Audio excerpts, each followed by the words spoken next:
విష్ణు సహస్రనామము 88వ శ్లోకము. సులభ సువృత సిద్ధ శత్రుజిత్ శత్రుతాపన నిగ్రోధో దుంబరోశ్వద్ధ చానురాంధ్ర నిషూదన. ఓం సులభాయ నమః. శ్రద్ధాసక్తులైన భక్తులకు సులువుగా లభ్యమగువాడని భావము. ధ్యానమందు నిమగ్నమైన మనసు విష్ణు స్వరూపమును అంతర్చక్షువులచే దర్శించగలదు. సాధన యొక్క ప్రయోజనము మనస్సును విష్ణు చింతన యందు లగ్నము నరుపుటకే. అనన్య చేత సతతం యోమాం స్మరతి నిత్యశః తస్యాహం సులభ పార్థ నిత్యయుక్తస్య యోగినః అని శ్రీకృష్ణుడు గీత క్షేత్రజ్ఞ విభాగయోగమందు చెప్పి ఉన్నాడు. అనగా నిత్యము విష్ణువును అన్యచింతలేక ధ్యానించు యోగులకు సులభంగా లభ్యమగునని తెలుచున్నది. సులభుడైన మహావిష్ణువుకు నమస్కారం. ఓం సువ్రతాయ నమః. అనేక శుభప్రదమైన రూపములను ధరించిన వాడని అర్థము. అన్ని అవతారములకు ఏకైక ప్రయోజనము దుష్టశక్తులను అణచివేసి మంచిని పోషించుట. సాధకులు కూడా పరమాత్మ వ్యక్తిత్వమునకు ప్రతినిధులు. తమలోని అహంకారము నిర్మూలించి దివ్యత్వము పొందుటకు అంతర్గతముగానున్న ఆత్మను తెలియవలసి ఉన్నది. సువృతుడైన మహావిష్ణువుకు నమస్కారము. ఓం సిద్ధాయ నమః. అన్యూ సిద్ధింపచేసుకున్నవాడని భావము. ఎవనికైనను నారాయణభూతికి మించి సిద్ధింపచేసుకోవలసిన ఇంకేదీ లేదు. ఏ అవతారమందైనూ తన నిజ స్వభావమును కెట్టి భంగము కలగనీక సర్వసిద్ధునిగా వివరించుట చేత సిద్ధుడని చెప్పబడుచున్నాడు.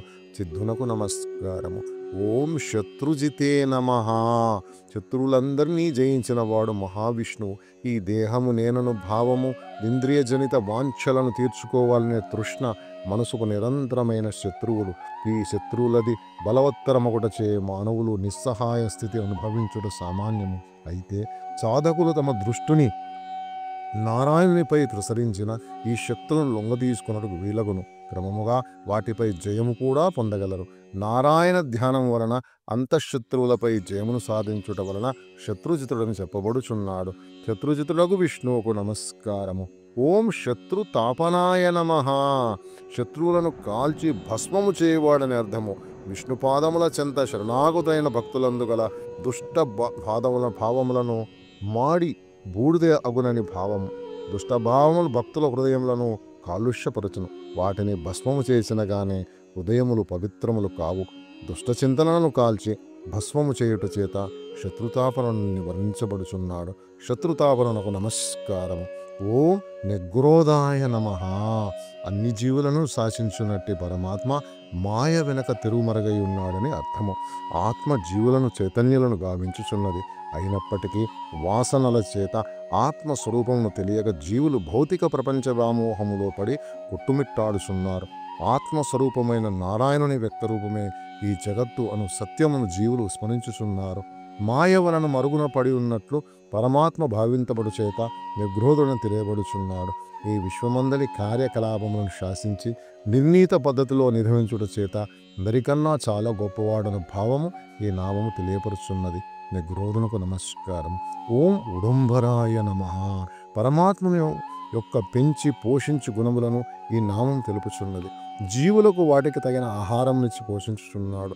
అన్నిటికన్నా సూక్ష్మమైన ఆకాశమునకు అతీతమైన వాడని మరి ఒక అర్థము. అన్నిటికీ సృష్టికర్త అయిన నారాయణుడు అతి సూక్ష్మమైన ఆకాశ సృష్టికి కూడా కారకుడు.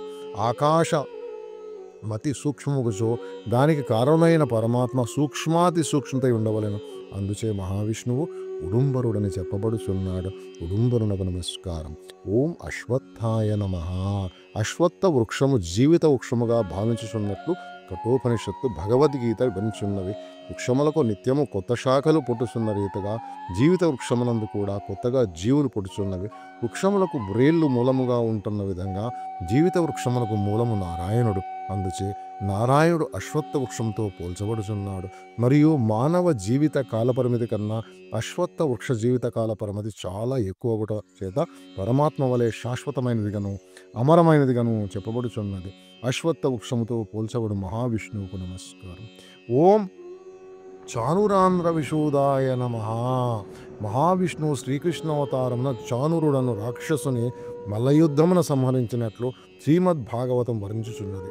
బాలకృష్ణుని హతమార్చు ప్రయత్నములో కంసుడు చానురుడనే మల్లయుద్ధ ప్రవీణుడితో మల్లయుద్ధం ఏర్పాటు గావించినాడు. ఆ మల్లయుద్ధములో కృష్ణుడు చానురుని వధించను. అందుచే చానురాంధ్ర విశోధుడని పిలువబడుచున్నాడు. చానురాంధ్ర నిశోధునకు నమస్కారం. ఓం నమో భగవతే వాసుదేవాయ.